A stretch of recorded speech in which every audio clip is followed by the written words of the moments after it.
Selamat pagi Bapa. Kami mengucap syukur. Kau begitu baik bagi kami. Kau begitu memberkati kami Tuhan.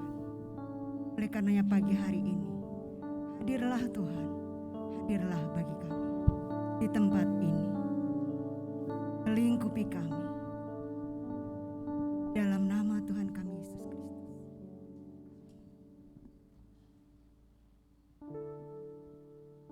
Hari ini kita mau diingatkan dan ditantang dengan sebuah tema, I love my job, my ministry. Bapak Ibu, ketika kita telah selesai melakukan pekerjaan kita, kemudian kita diberkati oleh Tuhan, kita pasti sangat mudah mengucap syukur kepada Tuhan. Tapi ketika kita mengalami pergumulan di dalam menyelesaikan pekerjaan itu, dapatkah kita berkata, terima kasih Tuhan, karena Engkau menciptakanku untuk tujuan ini. Ketika beban pekerjaan dan tekanan itu begitu berat, apakah kita mampu mengatakan, terima kasih Tuhan, karena menciptakanku untuk tujuan ini. Mari kita hayati pujian ini dengan sungguh-sungguh, agar kita mampu katakan kepada Tuhan, terima kasih Tuhan, karena berkat kemurahan-Mu luar biasa bagiku. Kita nyanyikan pujian berkat kemurahan-Mu.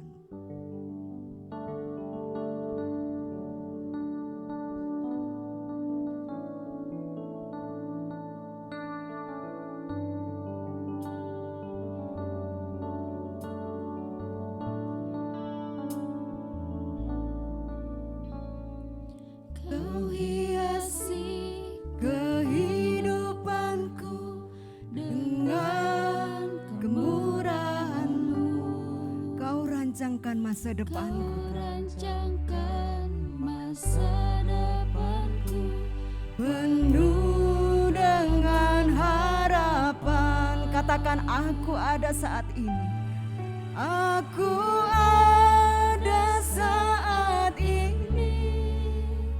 Semuanya karena kasih-Mu. Aku hidup hari ini Tuhan. Aku Semua karena kemurahan-Mu Tuhan.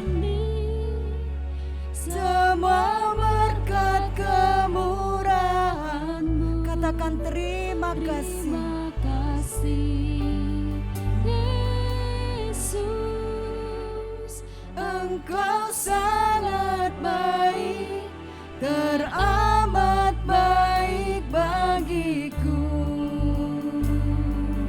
Kita nyanyikan dengan sepenuh hati kita. Kau hiasi kehidupanku dengan kemurahan-Mu Tuhan. Kau hiasi kehidupanku dengan kemurahan-Mu. Oh, Kau rancangkan masa depanku, penuh dengan harapan. Aku ada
semua berkat kemurahan-Mu.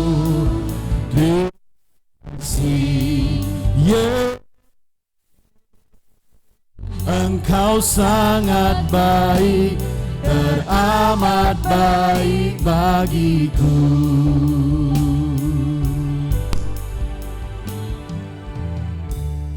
Mari Bapak Ibu Saudara dan Saudari, kita kembali memasuki kebaktian perayaan iman kita pada minggu ini.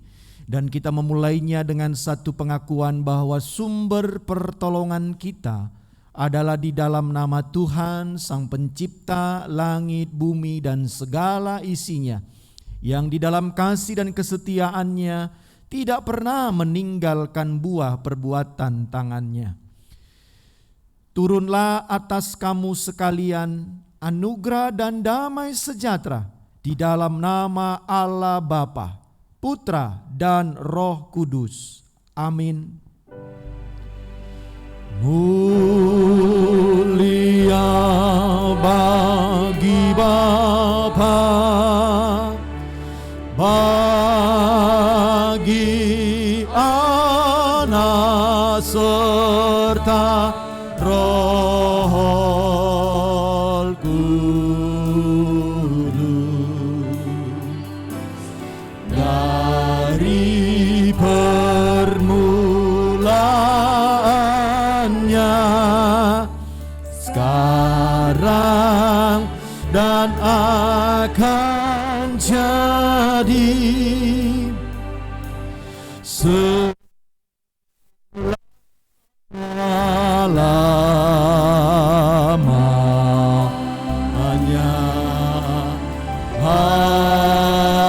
Amin. Roma 11 ayat yang ke-36 berbunyi demikian. Sebab segala sesuatu adalah dari Dia dan oleh Dia dan kepada Dia. Bagi Dialah kemuliaan sampai selama-lamanya. Amin, amin, amin. Amin, amin, amin.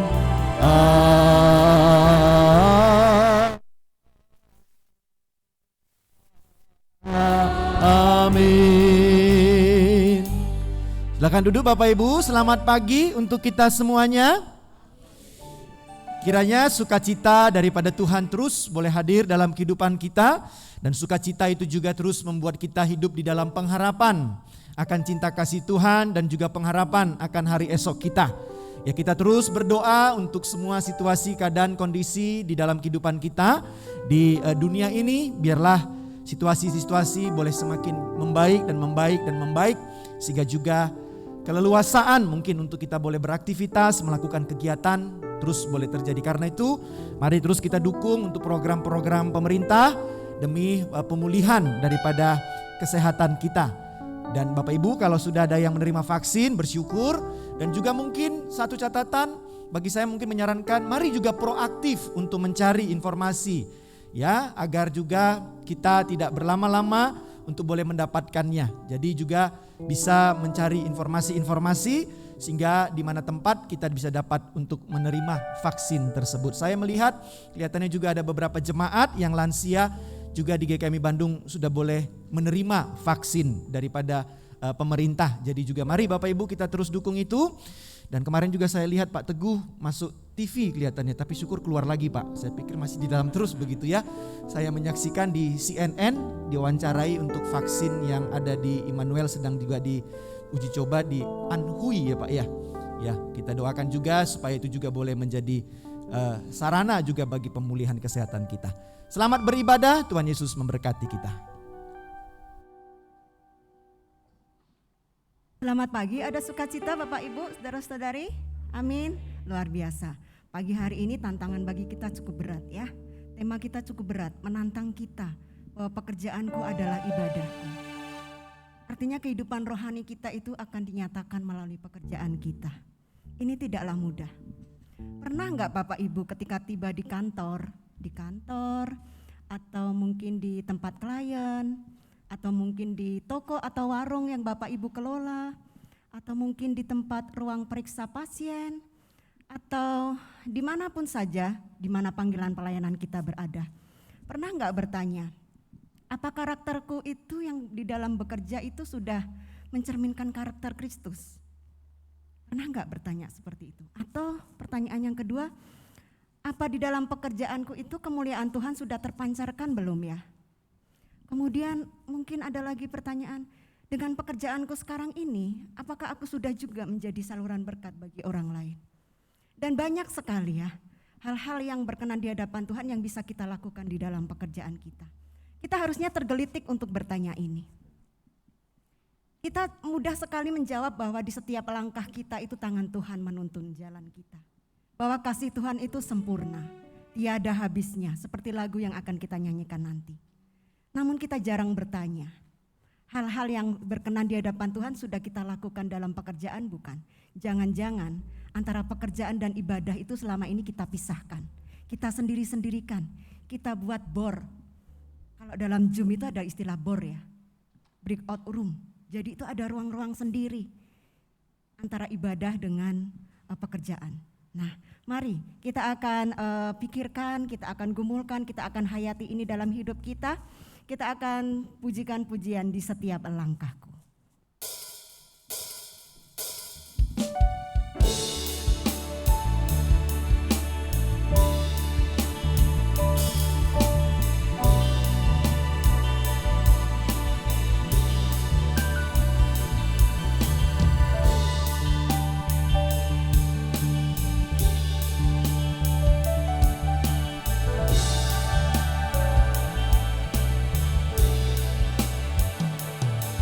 Di setiap langkahku, tanganmu menuntun jalanku, karena kau pelita hidupku, yang selalu bersinar dalamku. Kasih-Mu sempurna Tuhan. Kasih-Mu sempurna, selalu baru, tiada habisnya. Oh, apapun cerita hidupku, janji-Mu tak kau tinggalkanku. Oh, ku percaya Kau Tuhan atasku, ku serahkan semua masa depanku. Ku tak akan takut, hidupku aman di dalam-Mu. Mari kita nyanyikan dengan semangat. Di setiap langkah kita Tuhan ada, bahkan kasih-Nya sempurna bagi kita.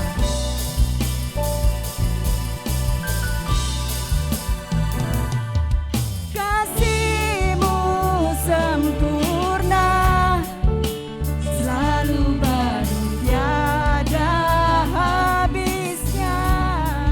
Oh, apapun cerita hidupku, janji-Mu tak kau tinggalkanku. Oh, ku percaya Kau Tuhan atasku, ku serahkan semua masa depanku. Ku tak akan takut, hidupku aman di dalam-Mu.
Katakan ku percaya.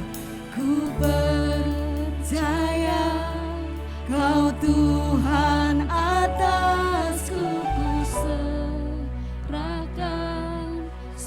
ku serahkan semua masa depanku Tuhan. Ku tidak akan takut, hidupku aman di dalam-Mu.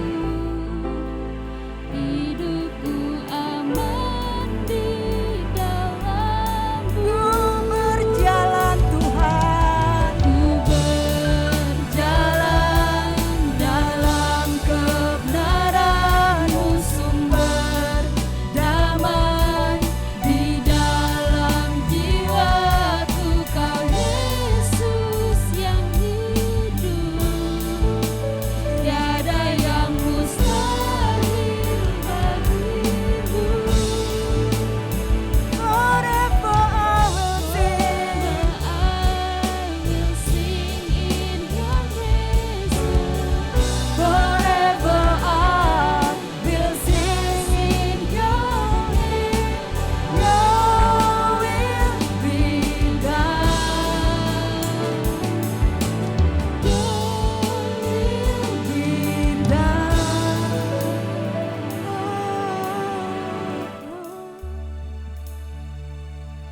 Sungguh luar biasa bahwa kita senantiasa memiliki Tuhan yang begitu baik bagi kita. Oleh karenanya, mari saat ini juga kita mau datang kepada Tuhan untuk mendengarkan sapaan firman Tuhan. Kita lembutkan hati dan pikiran kita untuk boleh benar-benar memahami firman Tuhan itu dan terlebih mampu melakukannya dalam kehidupan. Mari kita lembutkan hati kita dengan pujian. Firman jadi manusia.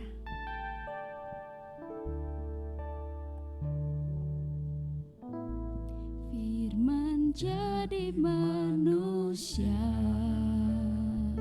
Firman itu diam di antara kita. diam di antara kita. Ada hidup terang bagi manusia. Ada hidup terang bagi manusia. Kau datang Tuhan bagi Engkau kepunyaan. datang bagi kepunyaanmu. Firman jadi manusia. Firman jadi manusia, diam di antara kita. Ada hidup terang bagi manusia. Engkau datang bagi kepunyaanmu.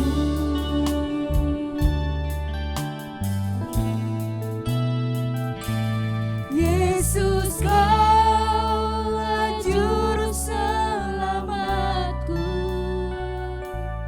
Ku akui Kau Tuhan bagiku.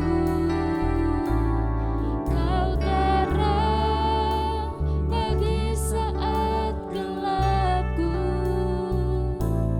Kau pintu bagi setiap jalan. Kita mari lembutkan hati dan pikiran kita. Firman jadi manusia, diam di antara kita. Ada hidup terang bagi manusia. Engkau datang bagi kepunyaanmu.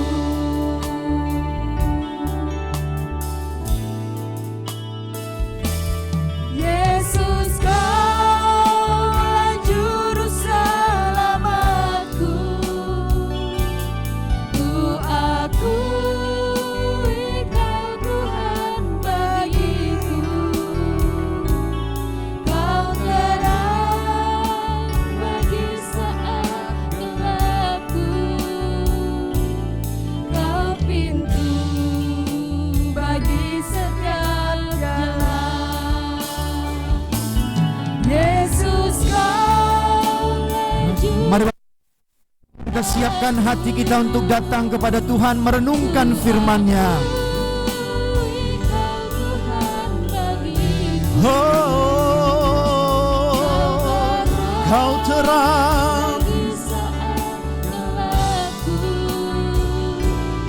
Kau pintu bagi setiap jalan. Oh, Yesus Kaulah Juru selamatku. Kau Tuhan bagiku, Kau terang bagi saat gelapku, Kau pintu bagi setiap jalan, Kau pintu bagi setiap jalan, Kau pintu bagi setiap jalan. Bapa di dalam surga, kami datang kepadamu saat ini Tuhan, di dalam hari yang penuh dengan sukacita ini, hari kemenangan kami mau membaca dan merenungkan firman-Mu. Biarlah dengan demikian juga kami boleh menangkap segala isi hati-Mu dalam setiap kehidupan kami, sehingga kami juga boleh belajar untuk terus menyatukan semua kehidupan kami ini, bukan memisah-misahkannya Tuhan, tetapi di dalam apapun yang boleh ada, semuanya juga Engkau boleh kami nyatakan. Karena itu Tuhan, hadirlah dan izinkan pula hamba-Mu untuk boleh menyampaikan apa yang telah dipersiapkan. Biarlah juga semuanya boleh seturut dengan kehendak-Mu. Di dalam nama Tuhan kami Yesus Kristus kami berdoa dan memohon. Amin. Silakan duduk Bapak Ibu, Saudara dan Saudari. Dasar firman Tuhan dalam permenungan kita di ibadah kita di minggu ketiga di bulan April ini diambil dari tulisan Rasul Paulus kepada jemaat yang ada di kota Kolose. Kolose pasalnya yang ketiga, kita akan memperhatikan ayat yang ke-23 sampai dengan ayat yang ke-25. Mari Bapak Ibu, Saudara dan Saudari, kita boleh membuka Alkitab kita, baik yang manual maupun yang Alkitab digital, dari Kolose pasal yang ketiga, ayat yang ke-23 sampai dengan ayat yang ke-25. Jika kita sudah temukan, mari kita sama-sama perhatikan, dan saya akan menolong untuk membacakan kepada kita sekalian. Beginilah firman Tuhan yang sampai kepada kita di pagi hari ini. Apapun juga yang kamu perbuat, perbuatlah dengan segenap hatimu seperti untuk Tuhan dan bukan untuk manusia. Kamu tahu bahwa dari Tuhanlah kamu akan menerima bagian yang ditentukan bagimu sebagai upah. Kristus adalah Tuhan dan kamu hambanya. Barang siapa berbuat kesalahan, ia akan menanggung kesalahannya itu karena Tuhan tidak memandang orang. Sampai sejauh itu pembacaan firman Tuhan. Berbahagialah kita apabila kita juga mau selalu menjadi orang-orang yang setia membaca firman Tuhan, merenungkannya, dan juga kita mau setia untuk melakukannya di dalam kehidupan kita setiap saat. Bapak, Ibu, Saudara dan Saudari, di gereja ini sepertinya juga ada sebuah tradisi atau mungkin lebih tepatnya kebiasaan ketika kalau saya perhatikan biasanya di momen-momen tertentu itu foto bersama, ya. Kayak kemarin ketika Jumat Agung, Paskah, itu ada foto bersama setelah selesai ibadah, khususnya yang saya perhatikan itu di para pelayan-pelayannya, ya. Jadi biasanya di sini Bapak Ibu setelah selesai ibadah, Bapak Ibu mungkin sudah pulang, kami itu setelah doa menutup pelayanan, lalu ayo foto. Nah Bapak Ibu, saat-saat ini muncul sebuah tradisi juga, kebiasaan untuk berfoto ini.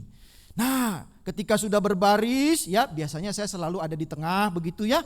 Nah, itu mulai muncul. Nah, biasanya Andre itu komando itu fotonya bilang begini, ayo foto-foto. Pertama itu adalah gaya Kristen. Nah, Jadi ada foto gaya Kristen Bapak Ibu. Nah, ayo kita fotonya gaya Kristen. Ada yang tahu gaya Kristen? Gaya Kristen? Gaya Kristen itu alim Bapak Ibu. Ya, jadi tangannya mungkin dilipat begini ya. Wajahnya agak ya tidak tidak aneh-aneh begitu ya. Tangannya dilipat, tidak aneh-aneh gitu. Nah, itu yang pertama biasanya. Lalu jebret gitu. Selesai Bapak Ibu? Ternyata tidak. Biasanya komando yang kedua muncul. Mulai gaya bebas. Nah, kalau gaya bebas tidak lagi posisinya tangan dilipat, wajahnya dikalem-kalemi begitu ya. Enggak. Wah, itu udah mulai. Ada yang tangannya begini, sarangeo. Ada yang begini, ada yang begini. Ada yang kayak kemarin siapa itu ya? Ivan di sini kayak nyetak gol, itu tangannya ke atas begitu. Ya, itu foto jebret begitu Bapak Ibu. Ya, nah biasanya baru dua itu muncul, gaya Kristen dan gaya bebas. Nah, ya, tapi ini hanya sebenarnya model saja. Tapi saya mau katakan terlepas daripada gaya-gaya yang tadi dimunculkan itu, paling tidak juga kalau kita boleh mengamat-amati diri kita, ya seringkali kita juga punya berbagai macam gaya dalam menghadapi kehidupan ini. Nah, gaya di sini bisa dalam sikap dan karakter mungkin kita bisa baca. Gaya kita bisa berbeda-beda. Ketika kita hidup di dalam dunia keseharian, maka gaya inilah yang kita munculkan. Bisa jadi itu bukan gaya Kristen. Bukan sebagai wujud daripada bentuk keimanan kita. Bentuk daripada refleksi kepercayaan kita. Terwujud dalam kehidupan keseharian kita. Bisa jadi bukan gaya yang sesuai dengan iman kita. Tetapi yang muncul mungkin adalah gaya yang tadi yang kedua itu. Gaya bebas. Gaya yang artinya sesuka hati saya. Seenak saya. Atau mungkin ya seuntung-untungnya saya lah. Maka gayanya akan menyesuaikan. Bisa jadi seperti itu Bapak Ibu. Paling tidak itu muncul juga dalam keseharian kita. Kalau di dalam ruang ibadah mungkin ya gayanya yang duduk dalam beribadah ya gaya Kristen. Tapi mungkin ketika kita di rumah, wah gaya kita mungkin sudah bukan lagi menjadi gaya Kristen. Duduknya rapi, ya fokus dan sebagainya. Tapi kalau di rumah mungkin duduknya sudah naik ke atas kursi, ya kakinya begitu ya. Kan gak mungkin di sini kita ibadah ada yang kakinya naik ke atas kursi begitu ya, dilipat begitu sambil mengamati ibadah gitu ya. Sambil mungkin cemil-cemil begitu kan gak mungkin. Ya, bisa kacau itu. Nah, inilah kenyataan dalam kehidupan kita. Kita artinya seringkali sebagai manusia ini paling tidak hidup di dalam dua dunia. Kalau kita mau jujur, mau mengkoreksi, melihat diri kita, kita seringkali hidup di dalam dua dunia. Dunia sekuler, dunia sehari-hari, dan mungkin dunia kerohanian. Cara menyikapinya sangat bisa berbeda Bapak Ibu. Tetapi apakah harus sedemikian rupa? Apakah memang harus sedemikian rupa ketika kita menghidupi keduniaan kita di dunia ini? Apakah memang kita harus memisah-misahkan seperti dikatakan Budita tadi? Di dalam pengantar dalam memasuki ibadah kita, apakah kita harus berbeda-beda? Di dalam menghadapi semua situasi yang ada. Di dalam kerohanian kita begitu saleh mungkin. Tetapi di dalam keseharian pekerjaan kita menjadi makhluk-makhluk yang beringas.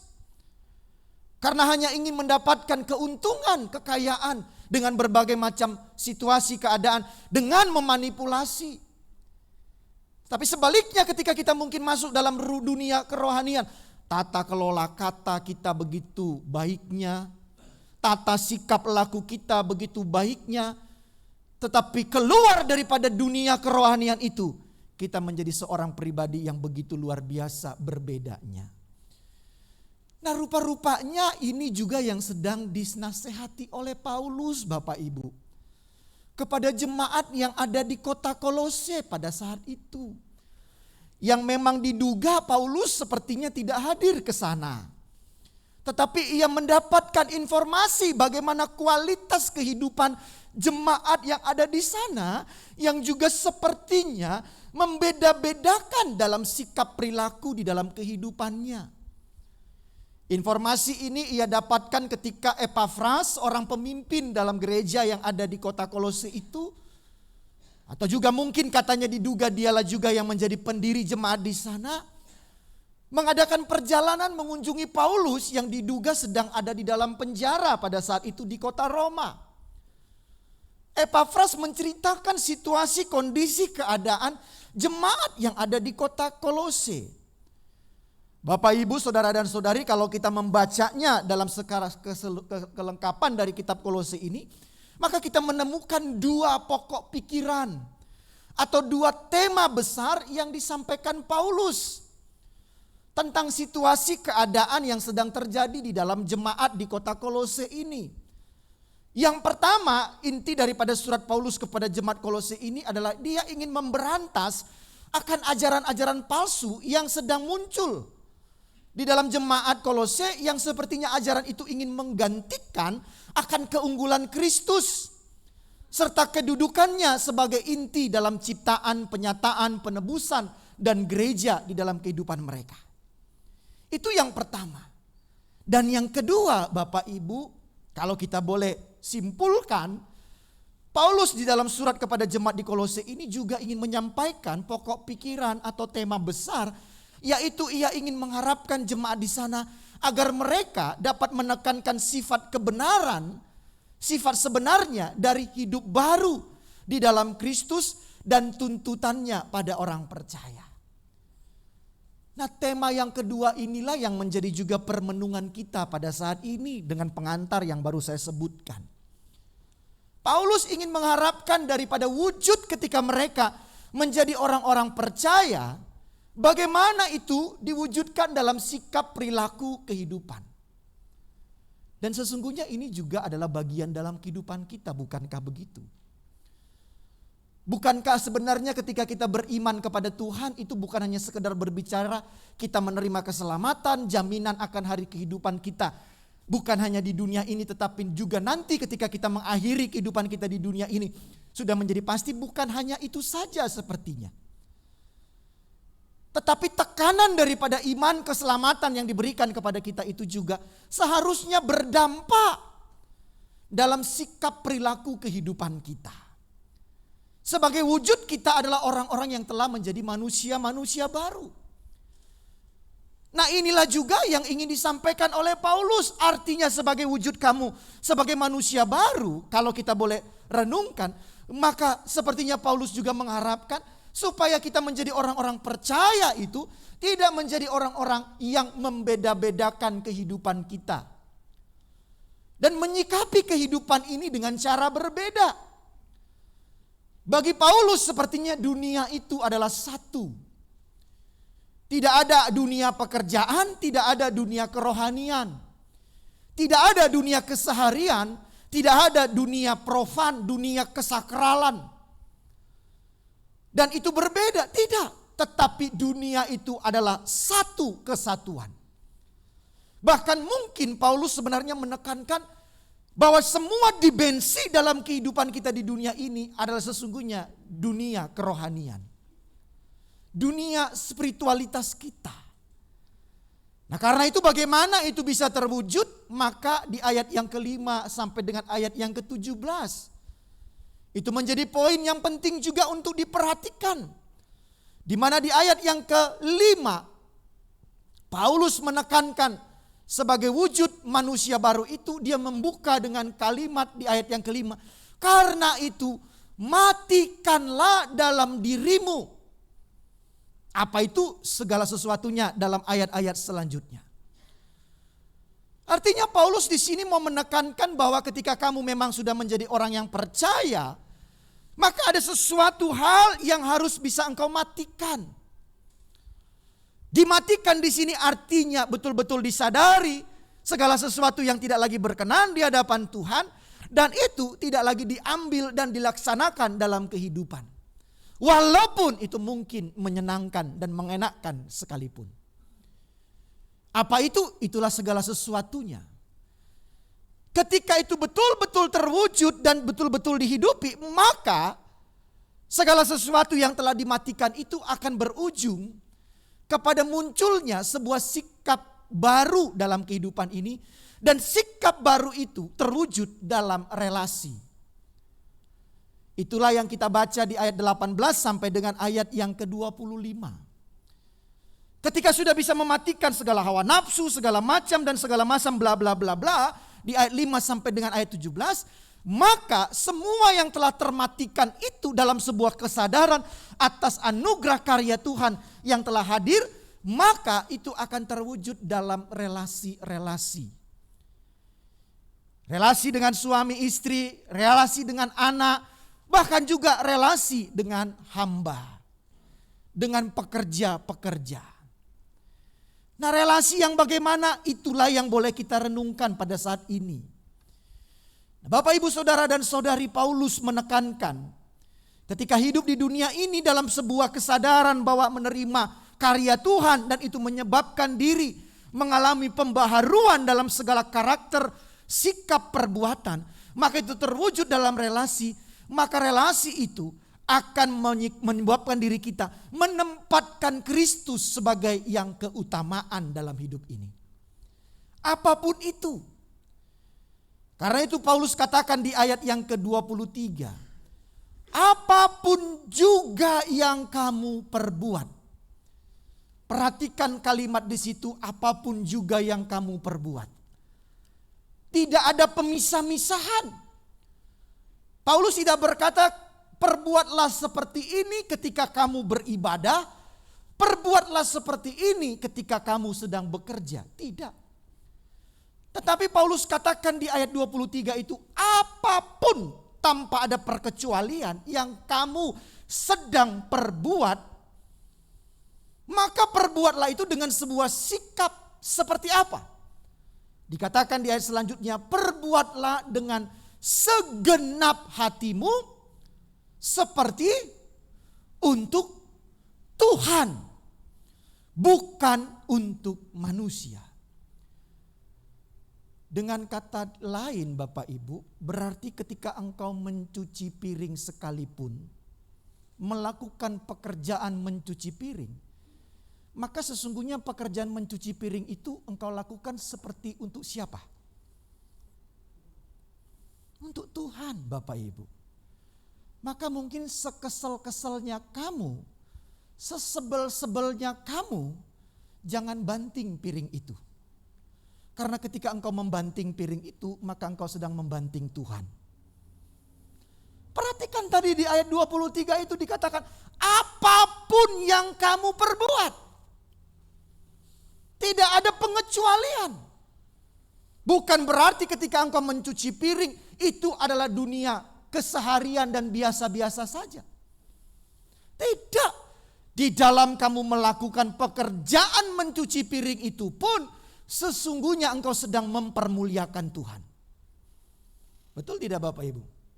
Coba perhatikan kalau rumah kita memang terlalu berdempet-dempet, misalnya kita cuci piringnya terlalu sedang emosional, lalu apa yang akan terjadi? Tetangga kita kan akan mendengar. Ya, kita tahu, mungkin tetangga kita tahu ini keluarganya keluarga Kristen, tapi kita mencuci piring, wah ketepang gitu. Apa yang akan muncul dari tetangga kita melihat kita di sebelah ini yang sedang mencuci piring? Wah, ini orang Kristen tapi kok mencuci piringnya kayak sedang perang dunia keberapa begitu kan? Udah gitu kan? Nah, Bapak Ibu, di sini Paulus dalam relasi bukan hanya berbicara dalam pekerjaan, tetapi dalam segala tindak laku dan perbuatan, perbuatlah itu menjadi seperti untuk Tuhan, bukan untuk manusia. Bahkan juga Paulus pernah berkata di dalam 1 Korintus pasal yang ke-10 ayat yang ke-31. Dia pernah juga berkata, jika engkau makan atau jika engkau minum atau jika engkau melakukan sesuatu yang lain, lakukanlah semuanya itu untuk kemuliaan Allah. Makan itu juga, minum itu juga menjadi sebuah petunjuk untuk hadirnya kemuliaan Allah dalam perilaku kita itu. Nah, dari sini berarti Bapak Ibu dengan demikian bisa dipastikan tekanan dari Paulus bahwa dunia ini tidak boleh dipisah-pisahkan. Tekanan dalam kita menyikapi dunia ini Tidak boleh dipisah-pisahkan. Dengan kata lain Bapak Ibu, kita bukan menjadi makhluk-makhluk yang amfibi. Makhluk-makhluk yang mempunyai dua dunia. Dunia darat dan dunia air. Bukan. Tetapi dunia kita adalah satu kesatuan. Di dalam pekerjaan pun kita harus mempermuliakan Tuhan. Apalagi di dalam peribadatan kita. Tetapi kenapa Bapak Ibu, mungkin pertanyaannya, kalau kita juga boleh jujur, mengapa dunia ini penuh dengan kepalsuan? Jujur kalau kita boleh lihat, dunia ini penuh dengan topeng. Bahkan mungkin penuh dengan kemunafikan. Tidak ada kemurnian dalam bersikap, berperilaku, berbeda-beda. Penuh menjadi panggung sandiwara. Mengapa itu terjadi? Padahal tadi dikatakan apapun yang kamu perbuat, perbuatlah itu bukan untuk manusia, tetapi perbuatlah itu untuk Tuhan. Apapun. Tapi jujur dalam kenyataannya kita sulit. Terang tema kita mengatakan saya mencintai pekerjaan saya. Dan saya juga mencintai pelayanan saya. Tetapi kalau kita jujur, kita lebih mencintai sebenarnya pekerjaan kita daripada pelayanan kita. Atau mungkin sebaliknya, kita mencintai pelayanan kita terlalu, tetapi kita menjadi orang-orang yang tidak juga mencintai pekerjaan-pekerjaan kita. Kita menjadi orang-orang yang sepertinya memiliki split kepribadian di dalam kehidupan ini. Kita menjadi orang-orang yang tidak jujur dalam kehidupan di dunia ini dan penuh dengan kepalsuan.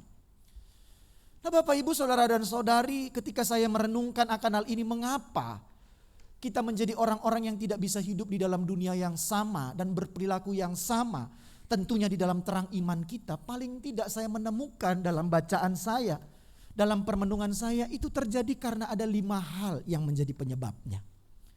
Secara khusus di abad ke-21 ini, dunia yang penuh dengan kemunafikan ini, dunia yang penuh dengan topeng ini, ada 5 hal paling tidak yang menyebabkan mengapa kita menjadi orang-orang yang penuh dengan kepalsuan.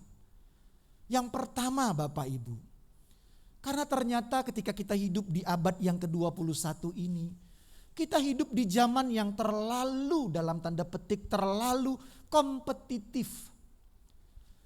Hidup kita di zaman ini terlalu kompetitif atau terlalu bersaing. Perhatikan ada kata terlalu di sana. Bukan berarti kompetisi atau bersaing itu tidak boleh. Boleh. Tetapi yang terjadi adalah terlalu. Abad 21 ini membuat kita hidup terlalu kompetitif. Bahkan seringkali untuk belajar sekedar hal-hal yang sederhana pun kita dibentuk untuk terlalu berkompetisi. Untuk mencari nafkah yang sederhana pun kita terlalu berkompetisi. Dan itu berbentuk dan berwujud tidak lagi menjadikan kebutuhan menjadi bagian yang pokok, tetapi keinginanlah yang menjadi lebih penting daripada sekedar kebutuhan. Bukankah itu yang sedang terjadi dalam kehidupan kita saat ini? Kalau dalam hal kemakanan, dalam kebutuhan pokok, seberapa sih sebenarnya Bapak Ibu yang kita butuhkan? Seberapa sih yang kita butuhkan? Rasa makanan itu sesungguhnya sampai di mana sih? Paling ia hanya sejengkal. Dari mulut sampai ke tenggorokan. Kalau sudah sampai di dalam perut, apakah masih kita bisa rasakan? Tidak lagi sesungguhnya. Tapi apa yang terjadi Bapak Ibu? Bukankah untuk makanan itu kita menjadi terlalu kompetitif? Sistem ekonomi politik kita juga yang terakhir ini juga memunculkan iklim kompetisi semu yang semacam itu juga begitu luar biasa. Semuanya bersaing. Dan menyebabkan tidak ada orang yang mau mengalah. Dan ini menyebabkan munculnya kepalsuan dalam kehidupan kita. Yang kedua Bapak Ibu, di abad ke-21 ini menyebabkan kita menjadi orang-orang yang tidak bisa menyatukan semua kehidupan kita ini di dalam terang iman kita. Adalah karena kita terlalu juga kompetisi atau terlalu kompetitif, terlalu bersaing di dalam perbandingan. Kita terus membandingkan diri kita dengan orang lain. Ini berlangsung di berbagai macam bidang. Dan di dalam perbandingan ini menciptakan banyak ketegangan, bahkan konflik yang tak perlu sesungguhnya. Dan karena ingin membandingkan dengan orang lain, tak heran Bapak Ibu, dalam dunia kita pada saat ini banyak orang yang hidup dalam kepalsuan hanya sekedar untuk memenangkan kompetisi semu dalam perbandingan yang semu dengan orang lain. Kita lihat Bapak Ibu, saat ini orang tidak lagi bisa menerima semua apa yang ada dalam dirinya. Kenapa? Karena ia tidak mau dikalahkan oleh orang lain. Kekalahan itu, kelemahan itu, keadaan diri sesungguhnya seringkali menjadi sesuatu yang kita tolak. Dan kita tidak ingin menjadi orang yang kalah.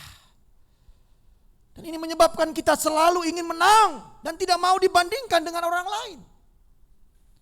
Selalu coba berusaha muncul menjadi pribadi yang perfect dengan segala usaha kehidupan kita. Sehingga memunculkan dalam diri kita ini kejujuran menjadi sesuatu yang hilang dalam keberadaan kita. Yang ketiga Bapak Ibu, dalam dunia kita di abad 21 ini menyebabkan mengapa kita menjadi orang-orang yang tidak mencintai pekerjaan dan mencintai pelayanan kita sebagai satu kesatuan. Karena juga pengaruh media sosial yang begitu amat besar dalam kehidupan kita di saat ini. Orang yang sekarang ini banyak mengumbar hidup pribadinya yang terlalu dipoles dalam kecantikan atau kegantengan dalam setiap detik dalam kehidupannya. Apakah ada orang yang memunculkan video foto dalam segala media sosialnya dalam bentuk kelemahannya? Banyakan selalu muncul dalam kegagahan dan kecantikannya. Ingin menunjukkan bahwa dirinya adalah hebat. Lalu mereka saling memperbandingkan semua yang telah tertampilkan di media sosial itu. Dan untuk itu segala bentuk cara-cara palsu pun ditempuh untuk memoles hidupnya. Supaya terlihat lebih indah daripada aslinya. Teknologi media sosial itu sangat membantu Bapak Ibu memunculkan kepalsuan-kepalsuan dalam hidup kita ini. Bapak Ibu kita lihat sekarang ini. Ketika misalnya lihat saja contohnya tayangan YouTube sekolah minggu itu. Itu kan muncul di layar belakangnya banyak ada tampilan bisa berbeda-beda. Itu kan bisa dibuat Bapak Ibu. Dengan proses yang dilakukan Mika dengan teman-temannya. Kalau Bapak Ibu ke bawah itu lihat di ruang sekolah minggu ada layar hijau di sana. Ada layar hijau ketika Bapak Ibu muncul di situ dipoto, di syuting. Lalu mau dirubah backgroundnya dimanapun bisa Bapak Ibu. Bapak Ibu yang ada di Bandung mungkin yang ada di mana? Di Gunung Puntang sana sebenarnya tinggal. Tapi ketika ada background warna hijau mau dirubah Bapak Ibu berada di kutub utara pun bisa dibuat. Rumah Bapak Ibu bisa disulap menjadi rumah yang penuh dengan kemewahan. Bisa Bapak Ibu backgroundnya diganti. Seolah-olah kita menjadi orang yang berhasil dengan luar biasanya. Dan itu diposting di media sosial menunjukkan keberadaan kita. Dan yang keempat Bapak Ibu, akar dari semua ini dalam kita menjadi orang-orang yang penuh dengan kepalsuan dan membeda-bedakan adalah karena lemahnya kepribadian kita. Manusia tidak lagi memiliki nilai dan arah yang jelas dalam kehidupannya. Orang terus diperbudak tidak hanya oleh tekanan sosial masyarakat, tetapi juga oleh pikiran dan emosionalnya. Alhasil, orang bisa terlihat sukses dan bahagia di mata masyarakat, namun hidup dalam derita tiada tara di kamar-kamar pribadinya. Bukankah itu sekarang ini banyak terjadi Bapak Ibu? Di luar kita begitu sepertinya cerah, penuh dengan kegembiraan. Tetapi ketika kita pulang masuk ke dalam ruang pribadi kita, kita merasakan beban hidup kita yang begitu berat. Sehingga banyak tiba-tiba kita mendengar orang yang bunuh diri. Orang yang bunuh diri itu kita kenal sepertinya tidak punya persoalan. hidupnya gembira-gembira. Tapi ternyata Bapak Ibu, ia penuh dengan kepalsuan. Ia penuh dengan kemunafikan. Ia penuh dengan ketidakjujuran dalam hidupnya. Karena lemahnya kepribadiannya.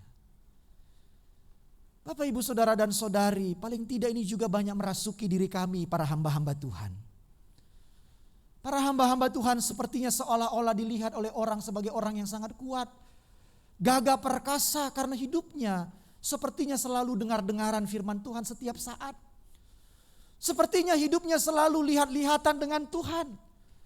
Sepertinya hidupnya selalu berdekat-dekatan dengan Tuhan setiap saat. Rapalan-rapalan doa selalu sepertinya muncul dari dalam mulutnya. Sehingga banyak orang melihat bahwa hamba-hamba Tuhan itu adalah pribadi-pribadi yang kuat dan kokoh dan gagah. Tetapi jujur Bapak Ibu, sesungguhnya kami ini juga adalah makhluk yang lemah. Saya mau mengatakan jujur kepada Bapak Ibu, saya pun punya banyak kekurangan. Saya tidak mau menjadi hamba Tuhan yang penuh dengan kemunafikan. Saya pun juga punya banyak persoalan. Saya pun juga bisa banyak masuk dalam sisi emosional, tekanan, dalam ketidakmenerimaan mungkin segala sesuatu yang ada di dunia ini. Jujur Bapak Ibu, saya juga punya banyak kelemahan. Salah satunya sudah saya saksikan, saya tidak bisa bermain alat musik. Tapi kalau nyanyi bolehlah, bukan menyombongkan diri. Beda nasib saja dengan Judika, dengan Pak Saiful yang sudah mengklaim dia sebagai bagian daripada Judika. Bapak Ibu, jujur kita perlu hidup dalam kepribadian yang jujur. Tapi saat ini banyak sekali orang-orang yang dibentuk dalam kepribadian yang lemah. Dalam keluarga pun kita mungkin tanpa sadar mendidik anak-anak kita untuk dipakaikan topeng-topeng. Kamu harus menjadi anak yang hebat. Kamu harus menjadi anak yang luar biasa. Kamu harus menjadi anak yang punya potensi begitu luar biasa. Tanpa kita melihat sebenarnya dia punya potensinya yang di mana sesungguhnya. Karena emosional kita mungkin sebagai orang tua dengan tidak ingin dikalahkan oleh keluarga-keluarga lain. Kita memaksakan anak-anak kita untuk menjadi pemenang-pemenang. Tetapi sesungguhnya pemenang dalam arti apa? Pemenang dalam kehidupannya atau menjadi pemenang egoisme kita sebagai orang tua? Bukankah itu sering tanpa sadar kita lakukan Bapak Ibu? Dalam hal sekolah, kita paksakan mungkin anak kita, kamu harus masuk ke sini. Kamu harus kuliah di sini. Tanpa kita memberikan juga ruang bagi dia untuk juga mengeluarkan pendapatnya. Apa yang menjadi kerinduannya? Seolah-olah bangku akademik itu dengan nilai-nilai yang tinggi menjadi suatu jaminan bahwa ia akan menjadi orang yang berhasil. Padahal catatan di dunia ini juga menyebutkan Bapak Ibu banyak orang-orang yang drop out dari perkuliahannya. Justru mereka menjadi orang-orang yang berhasil. Siapa yang tidak mengenal dengan seorang bernama Mark Zuckerberg, penemu daripada Facebook? Apakah dia lulus dalam kesarjanaannya? Ya drop out Bapak Ibu.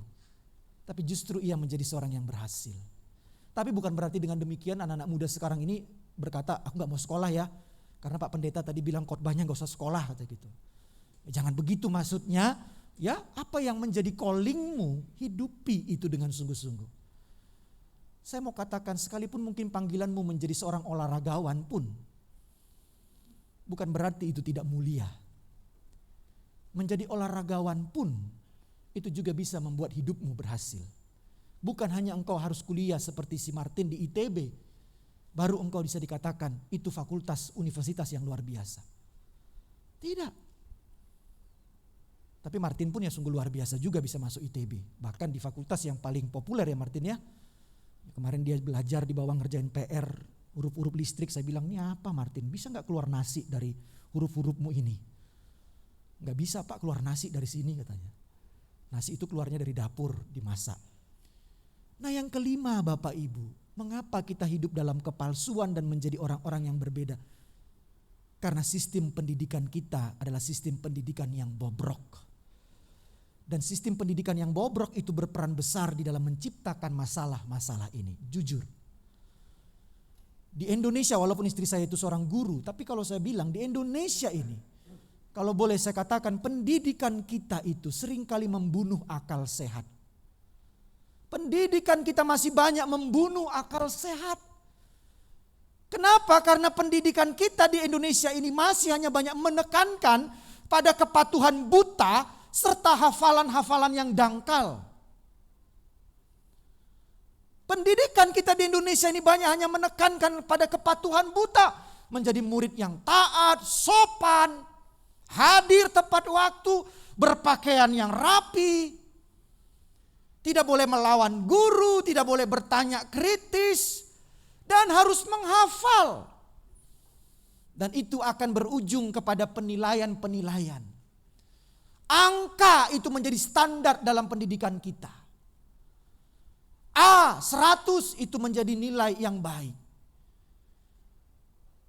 Intelektual hanya digarap di dalam pemikiran, tetapi di dalam nilai, di dalam karakter, di dalam menyikapi kehidupan ini, seringkali itu terabaikan. Dan akhirnya inilah memunculkan manusia-manusia yang cacat. Dan manusia-manusia yang tidak dapat menangkap keluasan dalam kehidupan ini, bahkan tidak dapat menangkap kebahagiaan yang sesungguhnya di dalam kehidupan ini. Dan itu berujung Bapak Ibu, ketika kita hidup dalam dunia ini, maka saat ini tidak bisa kita pungkiri, di dunia ini kehilangan orang-orang yang berintegritas. Ketika kita memisah-misahkan dunia ini menyebabkan kita menjadi orang-orang yang kehilangan integritas. Tidak lagi menjadi orang yang utuh dan lengkap, tetapi menjadi orang-orang yang split di dalam kehidupannya. Dalam karakter dan segala sesuatunya.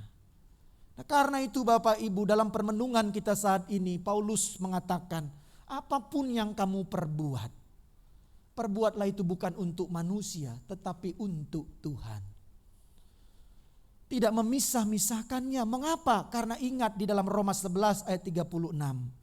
Segala sesuatu adalah dari Dia, oleh Dia, dan kepada Dia. Bagi Dialah kemuliaan sampai selama-lamanya. Artinya apa? Dalam pekerjaanmu pun itu sesungguhnya karena perkenanan Tuhanlah engkau mendapatkannya. Karena seizin Tuhanlah engkau mendapatkan pekerjaan itu. Ketika engkau sungguh menyadari itu bahwa semuanya yang aku dapatkan ini karena dari Tuhan, oleh Tuhan, maka kepada Dia pula lah aku persembahkan segala pekerjaan kehidupanku ini kepada Dia. Bapak, Ibu, Saudara dan Saudari, inilah yang perlu kita boleh refleksikan dalam kehidupan kita ini. Karena itu seorang bijak pernah mengatakan, jika seorang terpanggil menjadi tukang sapu jalanan sekalipun, maka ia harus menyapu seperti Michelangelo melukis. Ia menyapu seperti Beethoven memainkan musik, atau Shakespeare ketika menuliskan sajak. Bahkan ia menyapu seperti Leo Messi sedang membawa bola, mengecoh lawan dan menghasilkan gol. Apapun pekerjaan Anda, lakukan sebaik-baiknya. Seperti untuk Tuhan. Bukan hanya untuk perutmu. Bukan hanya untuk dirimu. Tetapi lakukan semua itu untuk Tuhan. Bisakah Bapak Ibu? Saya pikir bisa. Ketika kita menyadari dunia ini adalah dunia satu kesatuan. Bukan dunia yang berbeda. Karena kita bukan makhluk amfibi. Makhluk yang punya dunia. Tetapi kita punya satu dunia. Rohani di sini sama. Di luar pun kita harus sama. Tuhan memberkati kita. Amin. Mari kita berdoa. Ternyata ketika kami betul-betul menghidupi iman kepercayaan kami kepada Engkau Tuhan, sesungguhnya itu bukanlah hal yang mudah. ketika kami pertemukan dengan realita kenyataan kehidupan kami, realita keseharian kami. Karena di dalam iman yang telah kami terima itu, sesungguhnya juga mengajarkan untuk kami bukan hanya menjadi orang-orang yang saleh, rohani, taat di dalam ruang-ruang kehidupan beribadah kami. Tetapi melalui firman-Mu ini, sebagai wujud manusia baru kami, maka ruang-ruang itu bukan hanya ada di tempat ini saja Tuhan. Tetapi ruang-ruang kerohanian kami itu juga ada di dalam setiap pekerjaan-pekerjaan kami. Ada di dalam setiap keseharian kami. Ada di dalam setiap pertemuan-pertemuan kami dengan orang-orang yang berbeda. Orang-orang yang mungkin belum mengenal Engkau. Dalam setiap pekerjaan dan pergumulan kami pun, itu menjadi ruang untuk kami boleh menyaksikan Engkau. Karena itu Tuhan, ajarilah kami. Dan biarlah roh-Mu itu selalu ingat dan mengingatkan kami. Apabila kami punya kelemahan, biarlah kelemahan itu tidak kami tutupi. Dan apabila juga kami punya kelebihan, biarlah kelebihan itu bukan membuat kami menjadi orang yang lebih daripada orang lain. Tapi biarlah kami boleh hidup jujur, hidup berintegritas, utuh dan lengkap dalam segala perasaan, batin, dan juga konsisten dalam karakter kami. Biarlah kami belajar Tuhan untuk melepaskan topeng-topeng kemunafikan kami ini. Biarlah polesan-polesan wajah yang penuh dengan kemunafikan itu hari demi hari boleh kami tanggalkan. Sehingga wajah-Mu, karakter-Mu menjadi satu kesatuan yang tak terpisahkan dalam diri kami. Tuhan, tolonglah kami untuk boleh kami melakukannya. Di dalam nama Tuhan kami Yesus Kristus kami berdoa dan memohon. Amin.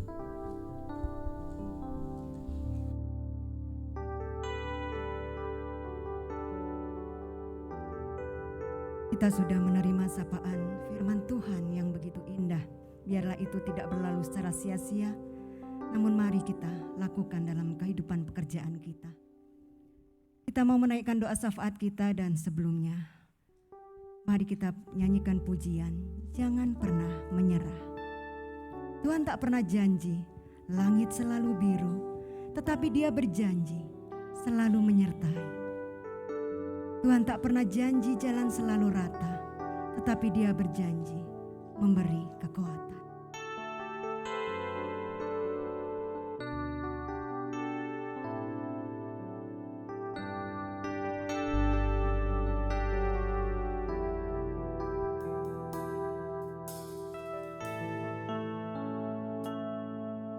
Tuhan tak pernah janji langit selalu biru, tetapi Dia berjanji selalu menyertai.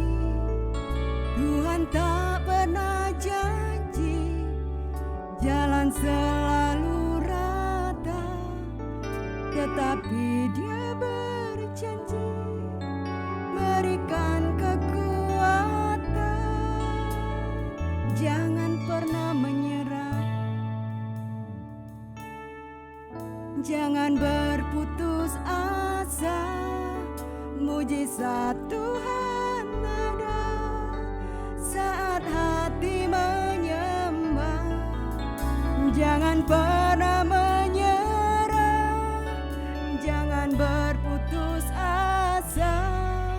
Mujizat Tuhan ada, dan percaya. Mari kita nyanyikan dengan sepenuh hati kita. Tuhan tak pernah janji, Tuhan tak pernah janji langit selalu biru, tetapi Dia berjanji selalu menyertai. Tuhan tak pernah janji jalan selalu rata,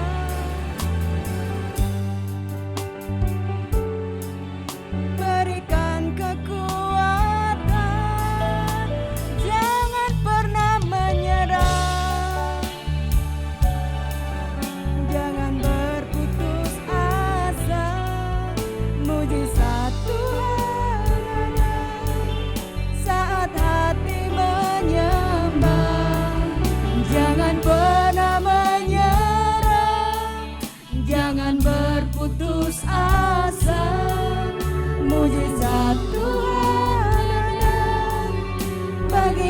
setia dan percaya, jangan pernah menyerah, jangan berputus asa. Mujizat Tuhan ada saat hati menyembah. jangan pernah menyerah, jangan berputus asa. Mujizat Tuhan ada bagi yang setia dan percaya, jangan pernah menyerah, jangan berputus asa. Mukjizat Tuhan ada saat hati menyembah. Jangan pernah Jangan menyerah, pernah menyerah, jangan berputus asa.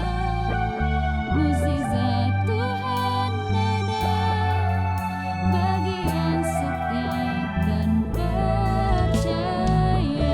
katakan jangan pernah menyerah, Pernah menyerah, jangan berputus asa. Mujizat Tuhan ada saat hati menyembah. Jangan pernah menyerah, jangan berputus asa. Mujizat Tuhan ada bagi yang setia dan percaya. Mujizat Tuhan ada bagi yang setia dan percaya. Mari kita satukan hati kita berdoa. Bapa yang baik, Bapa yang mengasihi kami yang luar biasa di dalam kehidupan kami. Kami bersyukur Tuhan untuk pagi hari ini kami masih diberikan kesempatan oleh Tuhan untuk datang beribadah kepadamu. Terima kasih untuk kesehatan yang Tuhan berikan. Terima kasih untuk setiap pertolongan Tuhan yang boleh kami rasakan di dalam kehidupan kami sehari-hari ya Tuhan. Terima kasih juga untuk kebenaran firman Tuhan yang sudah kami dengarkan, yang disampaikan oleh Bapak Gembala kami, Bapak Pendeta Elfriend Stompul. Terima kasih Tuhan, kami disadarkan kembali. Kami juga memohon pengampunan dosa. Kalau selama ini Tuhan di dalam kehidupan kami suka membeda-bedakan antara kehidupan kerohanian kami dan keseharian kami. Ampuni kami Tuhan.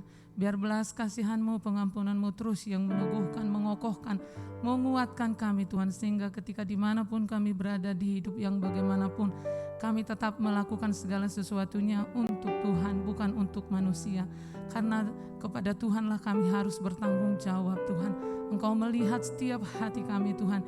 Jika ada hati kami yang bengkok, mari Tuhan, mari Roh Kudus luruskan kembali Tuhan. Supaya selama kami masih ada hidup di dunia ini Tuhan, kami hidupi kebenaran firman-Mu ini. Terima kasih untuk hamba-Mu, Tuhan memberkati Bapak Gembala kami beserta ibu dan anak mereka Anya Tuhan. Kau terus mengurapi hamba-Mu ini Tuhan, pakai lebih lagi ya Tuhan untuk boleh membawa kami seluruh jemaat-Mu Tuhan untuk mengenal Engkau lebih dalam lagi melalui firman, melalui pengajaran ya Tuhan Yesus. Baik melalui hubungan kami sebagai baik sebagai gembala dengan jemaat ya Tuhan Yesus. Terima kasih untuk setiap jemaat yang sudah boleh hadir beribadah pada pagi hari ini Tuhan. Kami percaya kami disegarkan kembali oleh kebenaran firman ini, sehingga di dalam kehidupan kami sehari-hari Tuhan, kami tetap berfokus hanya kepada Tuhan, baik di dalam setiap aktivitas pekerjaan pelayanan kami masing-masing Tuhan. Engkau yang menolong Tuhan jika ada yang mengalami kesulitan Tuhan akibat imbas dari pandemi COVID-19 ini Tuhan. Biarlah kiranya kami yang sedang mencari Tuhan boleh mendapatkan, mungkin ada yang kehilangan pekerjaan atau usaha yang sedang menurun omsetnya Tuhan, kiranya Tuhan membukakan jalan-jalan yang terbaik supaya jemaat-Mu tetap bersemangat, bergairah untuk memuji Tuhan, karena Tuhanlah sumber pertolongan kami, sumber berkat kami yang sanggup menciptakan dari yang tidak ada menjadi ada Tuhan. Kiranya iman kami semuanya Tuhan tetap bertumbuh, tetap memiliki keyakinan bahwa Engkau Yesus tidak pernah meninggalkan kami Tuhan. Terima kasih Tuhan, baik untuk anak-anak kami yang sedang studi Bapak, khususnya yang berada di kelas 6, kelas 9, kelas 12 Tuhan.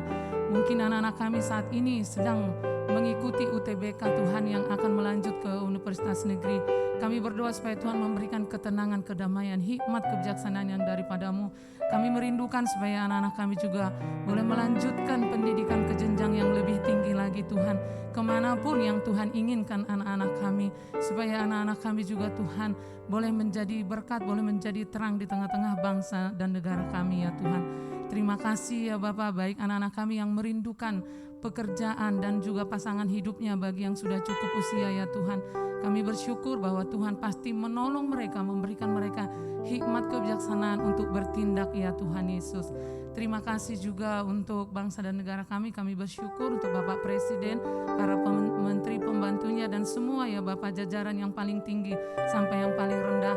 Kiranya Tuhan juga yang memberkati, memberikan roh takut akan Tuhan, baik aparat keamanan juga Tuhan dengan hikmat yang daripadamu boleh berjaga-jaga Tuhan untuk mengatasi setiap persoalan yang ada di negara ini khususnya dengan keamanan Tuhan. Kami berdoa juga untuk beberapa tempat di NTT yang mengalami musibah di waktu-waktu yang lalu supaya mereka juga tetap punya pengharapan kepada Tuhan dan kiranya pemerintah juga baik siapapun yang Tuhan arahkan, baik jemaat Tuhan yang mau membantu untuk saudara-saudara kami yang mengalami bencana ini Tuhan. Terima kasih juga untuk vaksin Tuhan yang sudah diterima oleh sebagian ya Tuhan, dan yang bagi kami yang belum, kiranya kami juga diberi kesempatan oleh Tuhan untuk menerima vaksin ini Tuhan. Kami merindukan campur tangan-Mu ya Bapa, kasihani kami, ampuni kami, biarlah kami juga hidup sesuai dengan yang Tuhan mau, boleh mengikuti peraturan protokol kesehatan di dalam kehidupan ini, sehingga kami tidak akan hidup sembarangan, tetapi kami boleh menjaga kesehatan kami Tuhan. Kami rindu supaya virus corona ini bisa cepat berlalu dari muka bumi ini Tuhan. Kami merindukan kehidupan yang normal, anak-anak kami bisa kembali bersekolah ya Tuhan di sekolah mereka masing-masing, dan kami juga menjalani kehidupan ini dengan normal ya Bapa. Itu yang menjadi kerinduan kami. Kami menyerahkan seluruhnya ke dalam tangan kuasa Tuhan. Tuhan juga memakai para tangan dokter, para perawat dan semua ya Tuhan yang bergerak di bidang kesehatan khususnya untuk penanganan COVID-19 ini.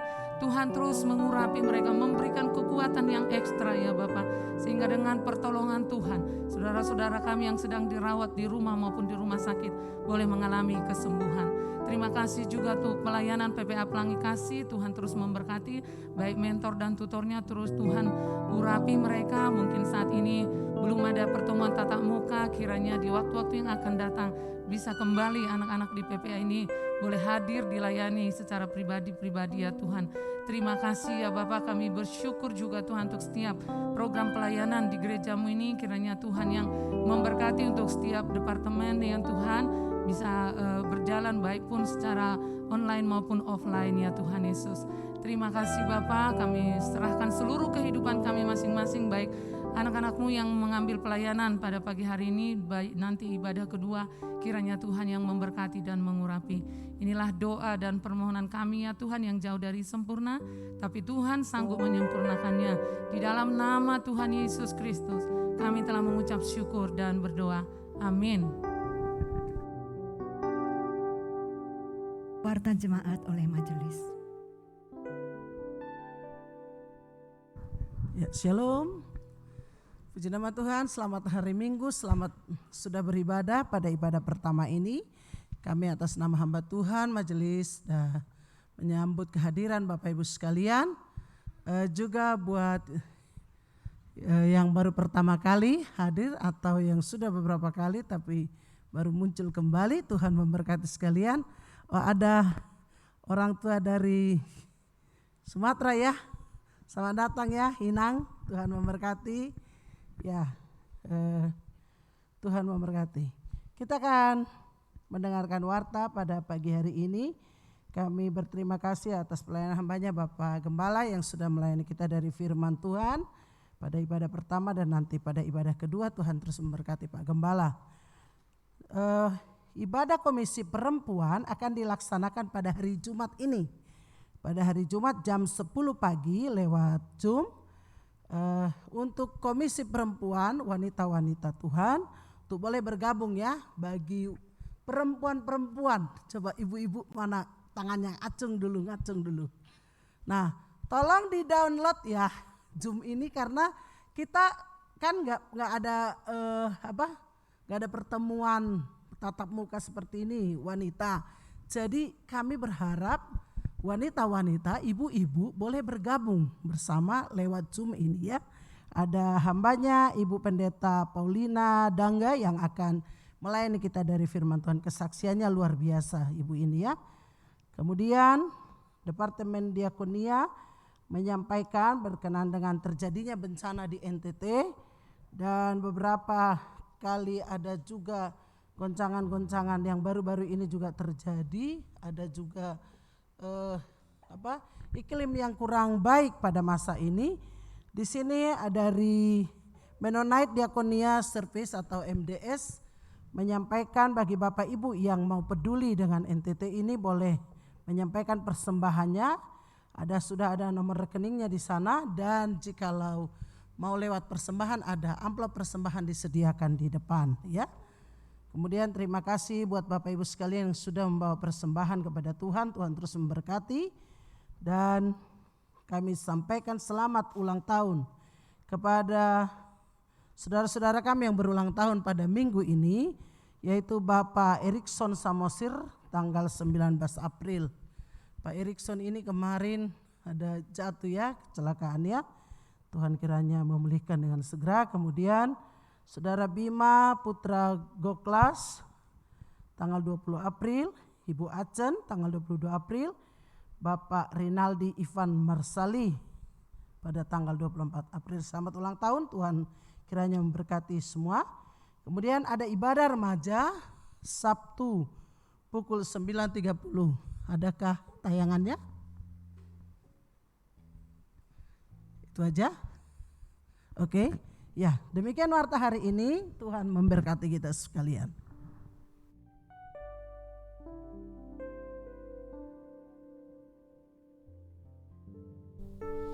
Ya Bapak Ibu, sebelum kita akan akhiri, saya sedikit mau ceritakan untuk pembicara Komisi Perempuan. Besok Jumat itu Pendeta Paulina Dangga, itu pendeta dari Gereja Kristen Protestan Bali, GKPB Bali. Dia dulu adalah anak yang pernah ikut berpraktek di tempat pelayanan saya yang lama di Salatiga. Dia seorang mahasiswa dulu, punya pengalaman kesaksian hidup yang begitu luar biasa. Dia baru mungkin sekitar 1-2 tahun ini dipendetakan. Tetapi ia sudah mendapat berkat yang begitu luar biasa. Dia telah menerima penyakit kanker. Jadi dia masih single, seorang perempuan, punya pengalaman juga perjuangan hidup untuk kuliah yang begitu luar biasa. Lalu dia bisa dipendetakan di GKPB dan ia menerima penyakit kanker. Sehingga itu fotonya kepalanya botak gitu ya, sudah karena di kemo lalu rambutnya habis. Nah lalu dia tetap berpelayanan, jadi dia sekarang khotbah itu pakai jubah tapi gak pakai rambut palsu, tapi ya kepalanya botak begitu. Jadi dia tidak mau menutupi itu, jadi dia kemana-mana tidak tutupi, dia botak saja begitu. Nah besok dia bersaksi mungkin di Komisi Perempuan tentang kebangkitan Tuhan dalam hidupnya. Jadi karena itu mari juga kaum perempuan bisa juga ikut ya, mengikutinya sehingga juga bisa menjadi sumber penguatan dalam kehidupan kita ya. Saya tahu sepertinya itu tidak mudah bagi dia. Sangat tidak mudah karena dulu perjuangan kuliahnya juga sangat berat. Ia kuliah dulu hanya sebulan itu menerima beasiswa hanya 250.000 ya untuk bayar kos, untuk makan sehari-hari.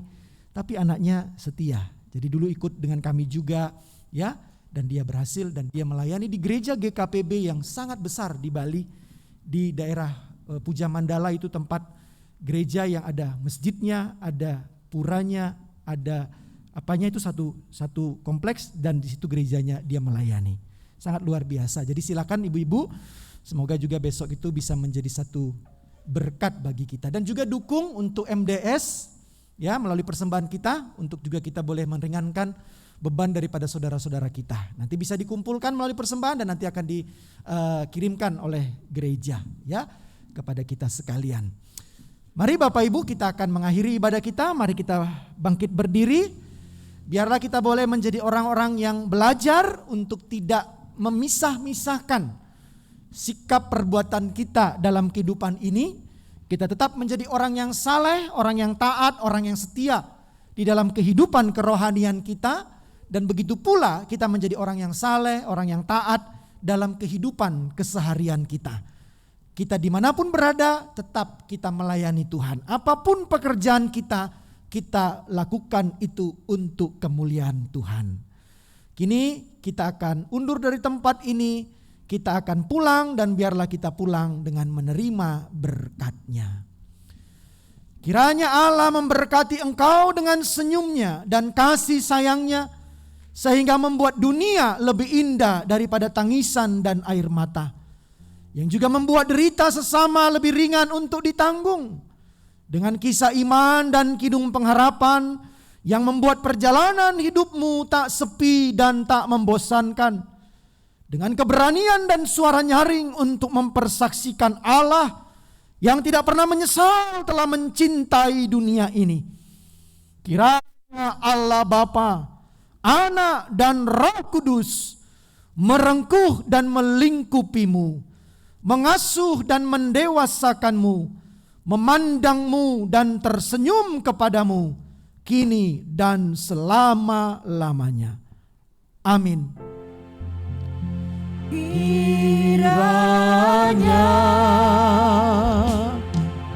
Engkau memberkati aku berlimpah-limpah dan memperluas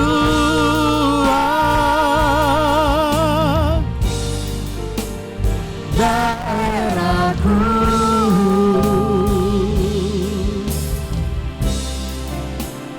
dan kiranya tanganmu menyertai dan melindungi aku daripada malapetaka, sehingga kesakitan tidak menimpa aku. Selamat hari Minggu, Tuhan Yesus memberkati. Silakan bersatu teduh sejenak.